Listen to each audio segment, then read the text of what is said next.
আমাদের শান্তিপূর্ণ কর্মসূচির মধ্যে আপনারা দেখেছেন কুমিল্লা বিশ্ববিদ্যালয় এবং অনেকগুলো বিশ্ববিদ্যালয় কিন্তু আমাদের শিক্ষার্থী ভাই বোনদের উপরে হামলা করেছে এবং আপনারা জানেন শাহবাগ থানায় কিন্তু আমাদের শিক্ষার্থীদের নামে একটি মিথ্যা মামলা দায়ের করা হয়েছে। তাই সরকারকে আমরা জানিয়ে দিতে চাই, মিথ্যা মামলা দিয়ে আমাদের যৌক্তিক আন্দোলনকে দাবা রাখা যাবে না।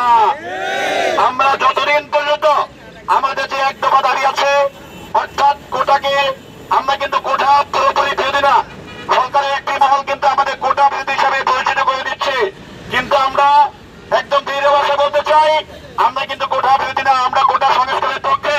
2018 সালে যখন আমাদের এই আন্দোলনটি শুরু হয়েছিল তখনও কিন্তু ছিল আমাদের আন্দোলন কোটা সংস্কারের পক্ষে। কোন ক্রান্তি লগ্নে যে কোনো পরিস্থিতি ছাত্ররা বারবার রাজপথে এসেছে যৌক্তিক দাবি নিয়ে। ছাত্ররা কখনো অযৌক্তিক দাবি নিয়ে মাঠে নামে নাই।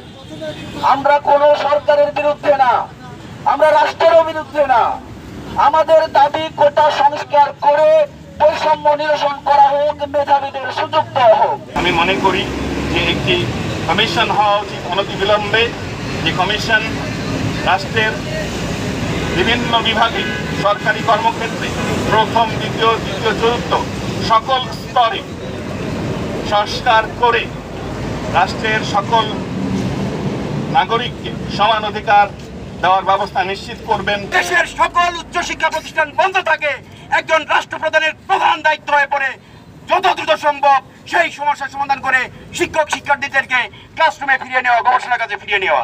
সেই আহ্বান রেখে আমি আপনাদের এই আন্দোলনের সফলতা, আমি আবারও আপনাদের আন্দোলনের সফলতা কামনা করে আপনাদের প্রতি পূর্ণ সংহতি এবং সমর্থন ঘোষণা করে আমি আমার বক্তব্য শেষ করছি। রাষ্ট্রপক্ষ থেকে তারা যদি মনে করে যে এই কোটা সংস্কার আন্দোলনে ছাত্রদের উপস্থাপিত দাবির ব্যাখ্যা গ্রহণযোগ্য, তাহলে মহামান্য আদালতের সামনে এই বিষয়টি উপস্থাপন করে আদালতের ঘাড়ে রেখে এই বৈষম্য সৃষ্টি করার যে ষড়যন্ত্র চলছে তার বিপক্ষে, শিক্ষার্থীদের পক্ষে, দেশের পক্ষে দাঁড়াবে। এবং আমি আরেকটা জায়গায় এই সংস্কার আন্দোলনের সমর্থন করছি যে কারণে, সেটা হচ্ছে যে আমরা গণমাধ্যমে দেখেছি প্রায় 62,000 ভুয়া মুক্তিযোদ্ধা।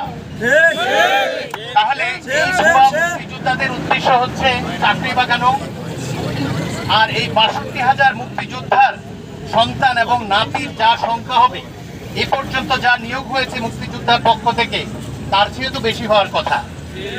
তাহলে বাংলাদেশের সংবিধানে অনুচ্ছেদ 28-29 আপনারা সবাই মুখস্থ হয়ে গেছে, সেখানে সমতার ভিত্তিতে আমাদের আইন প্রণয়ন করার যে পরামর্শ দেওয়া আছে সংবিধানে, তার সাথে কোয়ালিফাইড সেন্সে যারা অনগ্রসর তাদের জন্য তাদের স্বার্থ বিবেচনা করে একটা সমন্বয় তৈরি করে আইন করার পরামর্শ দেওয়া হয়েছে, কিন্তু তারা হচ্ছে যুদ্ধাহত মুক্তিযোদ্ধা এবং নিহত মুক্তিযোদ্ধাদের জন্য। তাহলে অনগ্রসর কারা? তারা, কিংবা যারা চাকরি পাচ্ছে না, যাদের অসুবিধা আছে তারা। এটা এক সময় 72-এর পরে ওই সময়টা ছিল 350 নিয়োগ যখন ছিল, ওটা অত্যন্ত জাস্টিফাইড।